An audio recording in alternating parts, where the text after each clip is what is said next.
Bus వల్ల మీకు చాలా లాస్. చాలా నష్టమండి. తీసేస్తే మంచిదని కోరుకుంటున్నాం మేము. తీసేయాలా? తీసేయాలనుకుంటున్నాం. తీసేస్తే మహిళల్లో లేడీస్లో వ్యతిరేకత వచ్చిద్దామా? వ్యతిరేకత వస్తే మరి మాకు వ్యాపారాలు పోతున్నాయి కదండి. పొట్టకూడి కోసం గడుపుకునే వాళ్ళు మేము ఎక్కడి నుంచి తెచ్చుకుని సంపాదించుకుంటాం. వాళ్ళ మీద ఆధారపడి బతుకుతుంటే వాళ్ళనే బస్సులు ఫ్రీ బస్సులు ఎక్కించేస్తుంటే ఆటోలు ఎక్కకపోతే మాకే వ్యాపారం ఏదండి. అదిగో ఖాళీగా పెట్టుకున్న వారం రోజులు బండి అయింది, వారం రోజులు తీసేస్తుంది బండి అని ఇవాళ తీసాను. సర్వీసే లేదు, పొద్దున్న తిరిగాను, 100 రూపాయలు కూడా చేయలేకపోయాను. ఇప్పుడు టైం 10 అవుతుంది. ఎంతో ఎంతో 100 రూపాయలు చేశానండి పొద్దున్న నుంచి. ఏమీ లేదండి వ్యాపారం. ఆయిల్ ఖర్చులు కానీ అవుతాయి. ఆయిల్ ఖర్చులు కూడా ఉంది. డీజిల్ ఖర్చు 100 రూపాయలు ఆయిల్ కొట్టి లీటర్ కొట్టేస్తుంటే 50 రూపాయలు 60 రూపాయలు వస్తే మనకేం కడుతుందండి.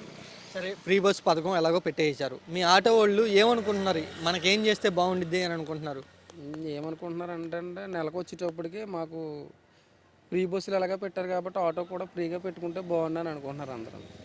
ఆటో కూడా ఫ్రీగా పెట్టుకుని బస్సులకి ఎలాగ ఇస్తున్నారో రెంట్కి మాకు కూడా నెల వచ్చేటప్పటికి అలాగే వాళ్ళకి ఇచ్చే రెంట్ డబ్బులు మాకు ఇస్తే మేము ఫ్రీగా తిప్పుతాం కదండి ఆటోలు.